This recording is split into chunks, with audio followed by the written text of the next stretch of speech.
All right, so today's video, we're watching I forgot the rank. Just give me a second, I'm gonna be honest with you. A gold on a Kiriko, who believes that their rank should be higher because when they first started playing ranked, they played on a laptop with low FPS, and they feel like they're actually a lot better than their rank says. So what they want to know is, are they in gold, and are their teammates holding them back? We'll see what happens. We'll see how it goes. Subscribe to the YouTube if you haven't. Like the video, and guess what? It's video time! All right, let's do this. Let's see. They said that they hecked up their elo because when they first started playing, they played on a laptop, so they had a lot like lower FPS. Let's send a message. So we'll see. We'll see how it goes.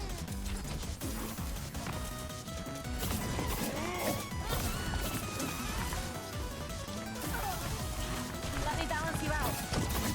You said the Where Are They Now videos? Yeah, they've been great. I'm enjoying them. You know, we'll definitely do as many as we can. Obviously, it requires people to resubmit and all that stuff. Maybe we'll get more next season, especially with like season 9 being huge. So far, everything's fine here. Not seeing anything too difficult. You have a Winston, a little bit late on healing your Mercy, but like that was more of your Mercy being in the middle of the point. So far, everything's fine. I don't see anything really like in particular here where I'm like, oh no, your Widow got rolled. Might as well go for the save there, right? Maybe your Winston can turn around and get in the limb. Like, that's fine, the TP in there and save your Winston. I think that's a good choice because either you're getting rolled. Remember how I always talked about those moments where you can get like a little bit of ult charge? Nice shot. Where you can get a little bit of ult charge? Do you know what I mean? Those are one of those moments where, like, if you didn't save the Winston there, you probably don't get that on limb on Widow, and it's a much different team fight. So that was a good play. 12 months. That's very quickly approaching 12 months. Another terrible idea. Thanks to the 12 months of the Phoenix Press. If you're right, that is almost 12 months. Think of the 12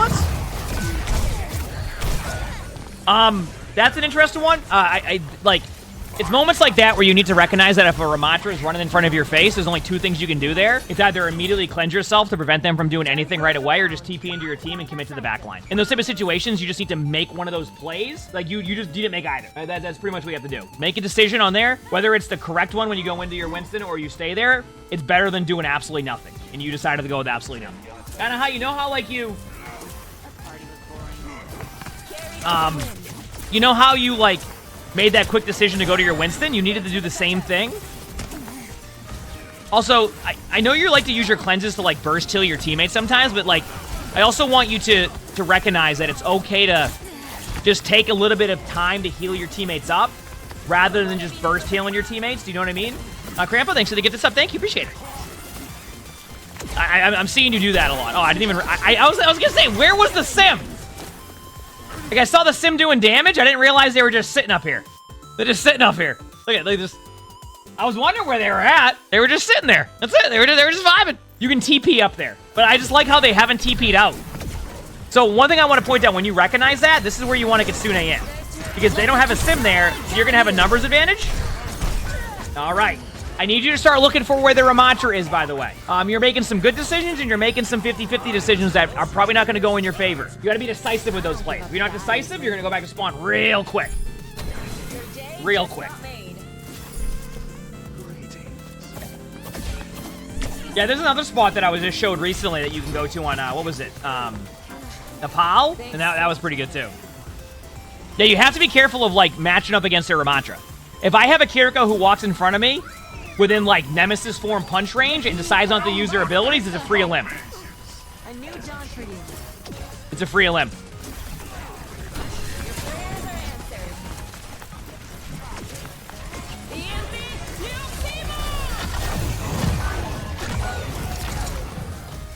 I do want to point out, there's been a lot of opportunity. I'm watching you.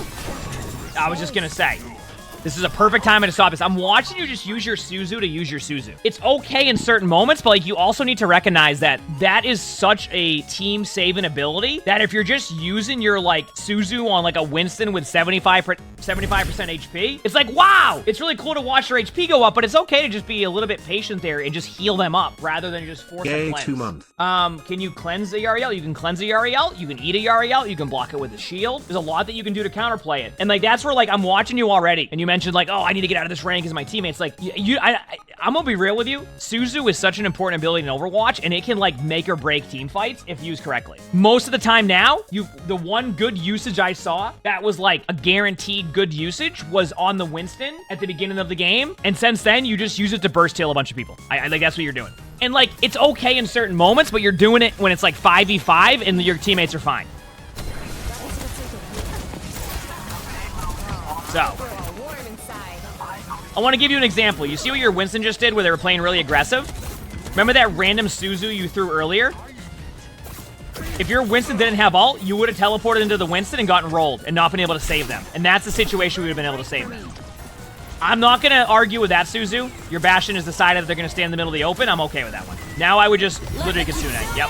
Is that going to run into the... Okay, I went through. I was going to say. I thought I might get stuck on the light post. This is fine. We're pretty good together. So, you see what I'm saying?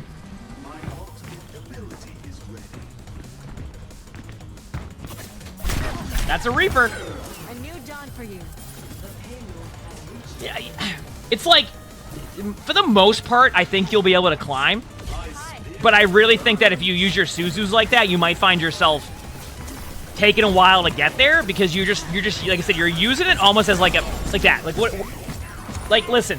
I get what you're doing, but like you need to recognize the situation. You literally have a team all behind a wall here and you're Bastion in a good spot to not take a bunch of damage. You don't need a Suzu that. You see what I mean? Like so far your Suzu usage is just, oh, my teammate took damage, here's a Suzu, right? But look at the angle. They can't even do damage to the Bastion. They can probably take about 20% more damage and you're gonna out-heal that before they can even do anything else. Now, you don't have Suzu. Now, will it go well for you? I don't know, maybe you'll win the team fight. But you know, they have Blade. They have Ramantra ultimate.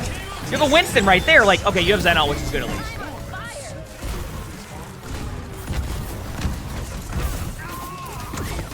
The point being is like, you wanted to use Suzu so badly right there. That was a good use of not using Suzu. Don't Suzu.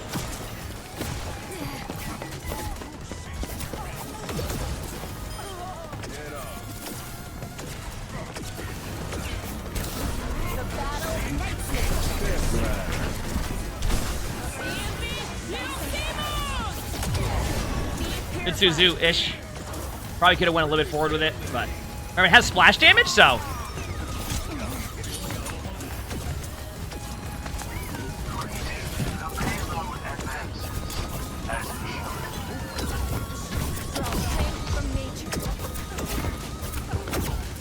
I'll give you an example of what your playstyle reminds me of with your Suzus. That's a good Suzu, by the way. Now I'll give you an example of what your Suzus remind me of. Like, you using your Suzu is the equivalent of a Brig who spams their armor packs in a matter of 1 second. Like, let me give you an example. I'll watch Brigs that will just use their armor packs immediately. All 3 of them. Just immediately. All 3 of them. And, like, what people don't realize is what makes the armor pack so strong is you also have a burst heal on your armor pack. But Brigs will use them all the time when they don't have to. So you're using Suzu like the way I like at some of like the Brigs that overuse their armor packs because you're trying to use it to just like, oh, they're at 85% HP. I'm gonna just do 3 armor packs on them, right? So you have to like find a way to, you have to time your Suzus better because you have good moments, but these moments where like you see somebody, like now you can Suzu the Bastion if you want to just for fun because you won't have it up, won't matter. But yeah, you're seeing somebody get to like 80% HP and you just Suzu. What's the top priority for Suzu? Teammates that are low, like extremely low. And keep in mind, if your teammate is at 50% HP right here and nobody can attack them, and they're low HP, you don't have to Suzu them because you can heal them up, right? So you have to kind of find that min-max of like, okay, my teammate needs to be saved or my teammate is now in a good spot, let me heal them up. Not just like throw a Suzu at them to make up for them being at 50% HP. So you need to time it a little bit better. Yep, stopping ultimates, preventing ultimates. Like, for example, a Yari uses an ultimate, cleanse, good to go. Sigma has ult, cleanse, good to go. Someone dares try to 1v1 a support, cleanse, good to go, right? Like, you have all these opportunities to be able to make plays, but you don't use them on somebody who's at 69% HP in front of you, and then just spam it because, like, oh, they're a little bit low. Because you're just gonna get rolled.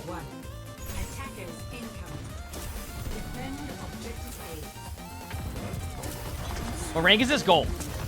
I think they should be a higher rank. Gold, but they think they should be a higher rank.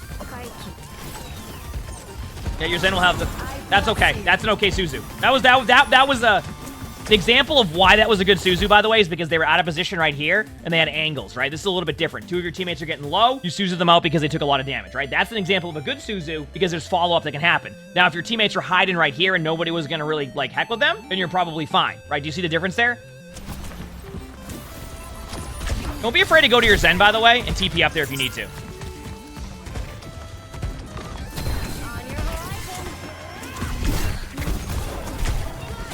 Okay, so I want to show you what you just did, okay? And this goes back to what we were talking about. Your D.Va's out of position here.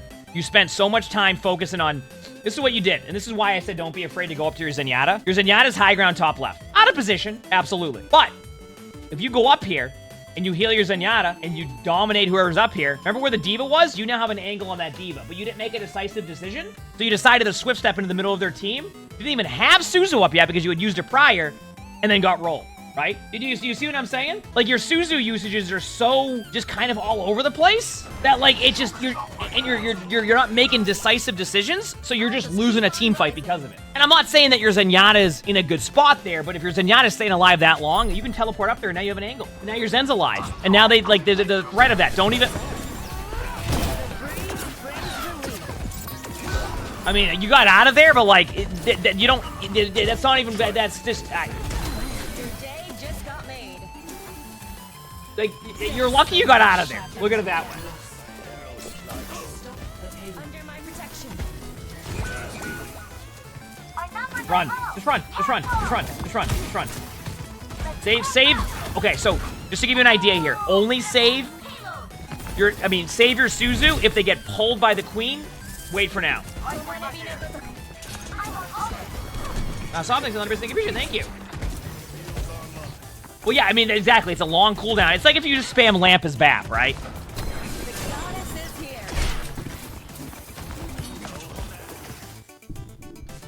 If your teammate is critical or 70% HP or 50% HP, does not mean you have to teleport to them and use your Suzu immediately. You need to understand the situation and the position. If there's a D.Va right here, who on their team is going to get them, right? You might, the Widow might shoot them, but can't headshot them because they were looking that way for a second. Like, stop just teleporting in and, like, just Suzu into Suzu. That's it. And if your D.Va gets mad at you for not teleporting into Suzu in, that's on your D.Va's positioning, not on you. You have to stop using that ability. Oh, Queen has ult. Let's see if you have Suzu in time here. Honestly, you probably will because I think they'll be a little bit safer with their ult. Now you have a Suzu, but guess what? Your teammates are low.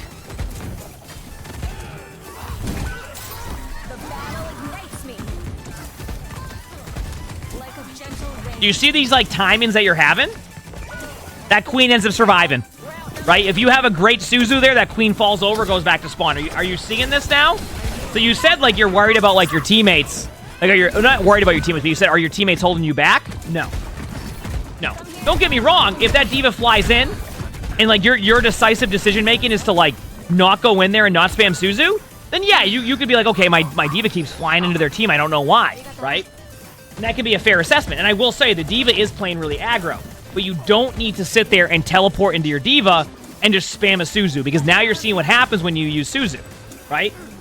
One of the best things you can do, and I think this goes for a lot of Kiriko players, one thing that can really benefit you in Overwatch is when you start to track ultimates. Easy way to track ultimates is like, I mean, technically you can watch kill cams, but like that's a little different story, is just trying to like, in your mind, guess they have an ultimate and then start to play safer that way. And what I mean by play safer is like, okay, I think they have Blade. My Suzu is now for Blade, and I will only use it if it's an advantageous situation for my team. You get what I'm saying? Like, that's it. And when you start to understand ultimates, your usage of Suzu will happen. If you haven't noticed, a very common call out in top 500 is, can you force out Suzu? Which means you have to dive their Kiriko. But in a lot of ranks, you're not going to get that type of like play where they know they have to dive you and make a play on you to force out Suzu. The card's in your hands at that point, right? Well, I mean, yeah, technically. But, I didn't even mean to make that a pun. You technically have the Suzu at that point to like wait, and then they can't ult, and if they do ult, you have a Suzu. But when you're using your Suzu like a cooldown and just spamming it, you get rolled. So you have to really like prioritize how you're using your Suzu,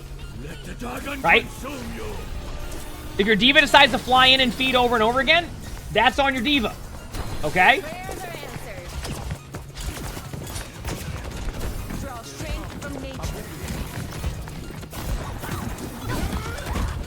Kitsune soon. It's okay to Kitsune this. Wait on the D.Va ult. Okay. I wouldn't get Kitsune that much sooner.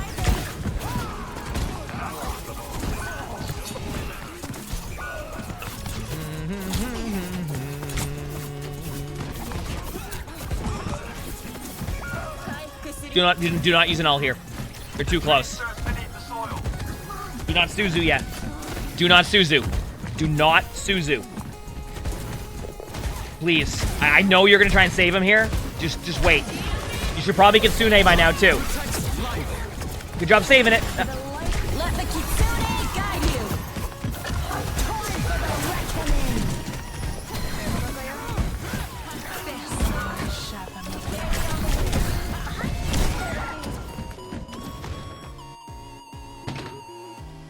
Let me ask you a question for anybody watching the spectating right now. If I paused right here, right? Say we were just in a different say I just was like, hey everybody, welcome to a TikTok or a YouTube short right now, and I'm gonna show you this situation. And my question to you was, will the character go Suzu this? You're gonna go, no. That's their own Lifeweaver tree. They're gonna have overshield from the Lifeweaver tree, and honestly, there's a lot of ultimates coming up for the other team. Do you see what I'm saying? When we look at this example of what you're doing, I want you to, this is before Suzu was used. Do you see this? Right? You see what's happening? So I want you to like look at this type of situation and realize you're wasting Suzu. And then what happens? They use all the ultimates that you can prevent. And even if you prevent one of those ultimates, that could be a team fight win for you. Let me give you an example. A Yara uses ultimate on your backline. You save him with the Suzu. Jugger Queen's like, oh crap, I have to ult now. Jugger Queen flies past your team. Gets 3 in the ultimate, but they're all in the back line. You have a Lifeweaver tree that's blocking the other team. Where does that team fight go? And you've been holding on to your Kitsune for like an hour now. Not like an hour, but like you see what I'm saying, where you were talking about, oh, is my teammates holding me back, etc. There's so much improvement you can do that for you to climb, you need to start looking at how you're using your cooldowns, what you're doing. Like I said, once again, you see this, you're gonna think, oh, they're fine.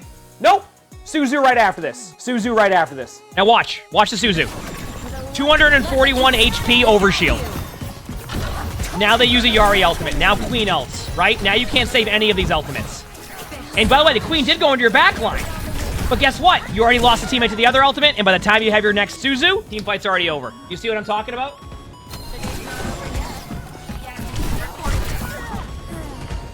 See?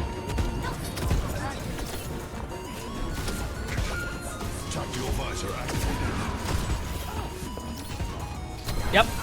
You said nobody fought in the Kitsune. Nobody's gonna fight the Kitsune. I mean, it's already a lost team fight at that point, right? You get what I'm saying? The reason why the Suzu had a 7-second cooldown on it and was immediately ready is because they use Kitsune. So Kitsune speeds up your cooldown. So if you use Kitsune early, you might be able to get 2 Suzus during a team fight, which is also why you should use those much sooner than waiting forever. On to Ana now, so we'll see how this goes. Just to reiterate, this is the stuff that you can really focus on to improve as a player, rather than focusing on, oh, are my teammates holding me back? Because this is a situation where, like, you're looking at your teammates too much when in reality, have you seen some of these plays you've made? You know what I mean?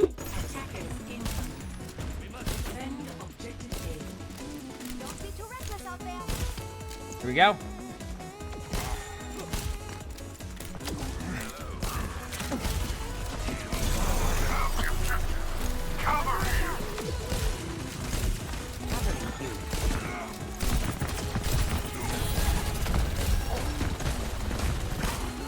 I want you to think about something here. This kind of goes back to positioning again. You see this way? Think about this. If you play this angle like this, what's going to happen? They can flank from here. So when you think about positioning, rather than be here, you want to wrap around. This goes for pretty much anybody. Obviously, you can play here if your team has an advantage, but like, you see this? Like, you're not even watching this. Someone flanks around and gets you, that's it. You play this angle, you're going to be able to hear these people, or maybe hear them flanking, and then you have an angle where you can hide back and forth and keep your teammates alive. Instead, you're over here. See that?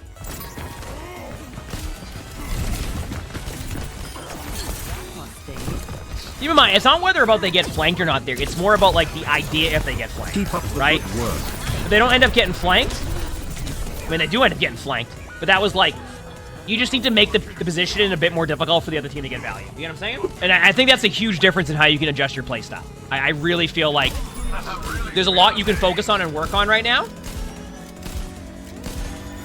Also, you know what? You know what's really awesome, chat? I love that we have the Where Are They Now series, because I can't wait to see where, like, if this player resubmits in, like, 3 to 6 months, where they're at now. I love the idea of that series now, because there's so many things that can be fixed and adjusted, and to see where that progression is later on is actually really exciting. I'm glad we've been doing that more now. You know what I mean? Like, the video for that, it was really cool. I'm excited to see that type of stuff, because, like, these are, like, little things that, if they clean this up, I think they'll be fine.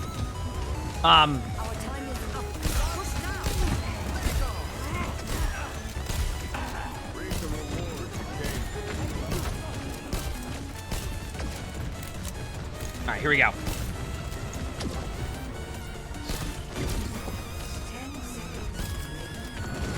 We're watching. Nice. Stay on the point. Position is decent right now. Don't be afraid to play an aggressive Ana grenade. Ooh, actually, no, never mind. But they missed. They missed. They missed. You gotta back up. Back up now. Back up now. Listen, if your team gets off the point, it's on your team. Okay, you're fine. I was gonna say, because that Ramattra pushes into you. By the way, stop spamming sleep. You're doing the same thing you did with Suzu. Your sleeps are spammed randomly, and they're not even making any sense. Like, I go for random sleep sometimes. Nano somebody immediately. It doesn't matter. Winston, more than likely. There you go. Perfect. Nice job. Hide for a second. Hide for a second. Don't push in yet. Don't push it. Hide for...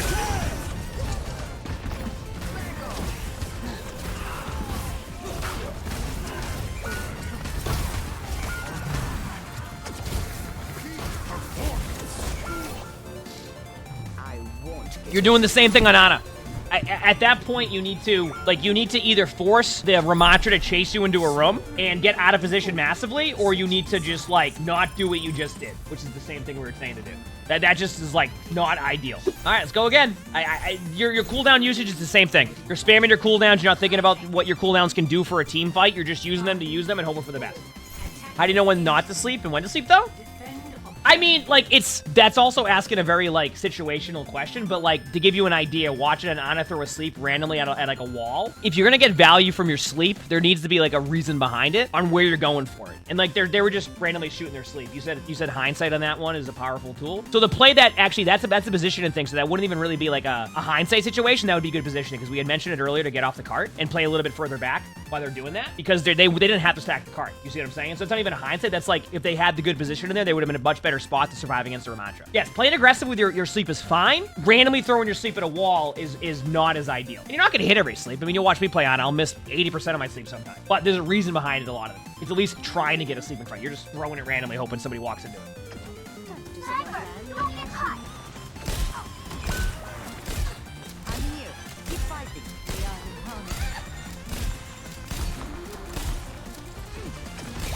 Here we go.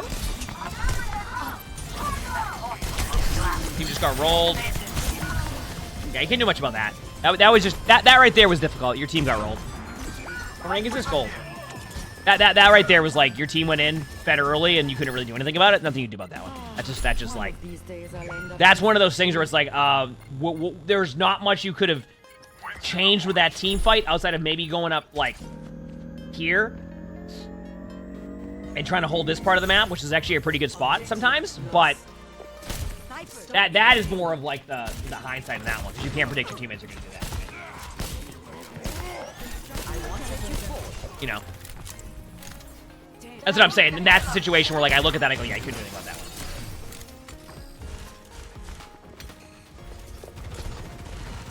Target's locked. Open fire.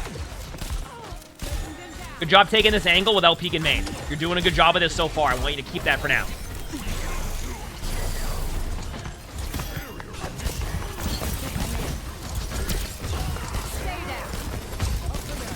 You see what I mean about the sleeps, by the way? Like, I know what you wanted to do there, but you're rushing your sleep because you're just trying to use your sleep as quickly as you can rather than, like, actually thinking about what you want to do with it. So you see people and you're like, I'm just going to sleep, and you just throw it in the middle of the open. Like, you can tell that it's what you're doing, too.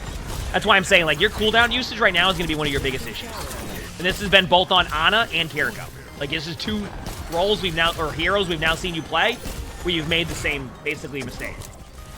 So, and I think you can fix that easily. I think that's, you'll see this back, and even if you clean that up by 50%, you'll see improvement. Heck, even by 20%, to be honest. Officer Toaster, they said 7 months of the biggest present. Thank you, appreciate it. What a tasty treat Be careful here. is. Be careful here. Be careful here. Remember what happened last time. This is on your Winston at this point, and they have ult. They have ult. Your Winston has ult. Your Winston can ult us if they need to. Do not overpush this. Please. Play an angle. Go right side cart. Right side cart. Right side cart. Right side cart. Right side cart. Right, just for now. There's a Widow. Don't peek right side cart now. You heard the Widow. Stay back. Stay here now. There you go. Now wait. Nano your Winston as soon as you can. Or your Sojourn. Either or is fine here. The Sojourn has all coming up. Nano the Winston. Be proactive with your play here. Ready? And they're gonna blade on you soon if you wait too long. And let's nano this. And let's get a nano going here as soon as we can. Let's get a nano going. Let's get that nano going. We want to try to get that nano going ASAP, otherwise you're not going to have a good team fight. Okay, you nanoed your Life Weaver. All right, nice. All right, you nanoed at least. I would have liked it a bit sooner because I think you had to overult to get that, but hey, we take those. When you're playing Ana there, like, you need to think about what is going to be the strongest thing for you. Like, you gotta remember that, like, Genji Blade, believe it or not, can get countered pretty hard by Life Weaver Tree because of the overshield and the immediate heal that you get from it. So you need to think about, okay, I'm gonna be more aggressive with this play. And then you gotta trust that your Life Weaver is gonna use your ultimate. But you used all your ultimates now, so, like, there's a chance you could lose this team fight because you over-ulted based off of you just not being the proactive. You're not making the proactive play, your team played reactive, and whenever your team plays reactive, it generally leads to more over-ults. I could be wrong, maybe you just win the game, but... I actually don't know who got the nano there. It looked like it was the Life Weaver. All right, and here we go. And so it starts. Yeah, maybe someone else got nano there. I just saw them throw a nano towards somebody, so maybe it wasn't. Oh, the Sojourn got it? Okay. The Sojourn got the nano, just to verify that one. I mean, you're not going to be able to... Maybe I'm wrong, but yeah, that's it. And there you go, just like that. Just like that. Let's talk about that very quickly, right? You had mentioned, oh, you know, should I be in gold? You know, I should be higher rank. You know, is it my teammates holding me back, etc. And then the truth is that you have a lot to work on from a cooldown management point of view. So, like, I think you can definitely climb, but, like, not yet. I need you to focus on improving that by, say, like I said, 20, 30, 40, maybe even 50%, and you'll start to climb. You'll start to climb. But if you're just spamming your cooldowns like that, your games will become very 50-50 in a sense that, like, sometimes the other team will take advantage of you throwing your Suzu randomly, and sometimes they won't. So if you clean that up, they can't take advantage of that, like, random Suzus anymore, and now you have better results for your team. Better things going for your team in general. You see what I'm saying? If you like this video, make sure to hit the like button. Subscribe to all 3 YouTubes. Every day I upload on all of them. A lot of awesome videos on there. Make sure to check them out. If you want to submit your own spectating, look in the description below, in which you will see my Discord. That's where you can do that. We also record these live on stream. If you look below the webcam, you can see the Twitch chat. We have a lot of fun here. Make sure to stop by if you haven't. And with that being said, hope you have an amazing day/night.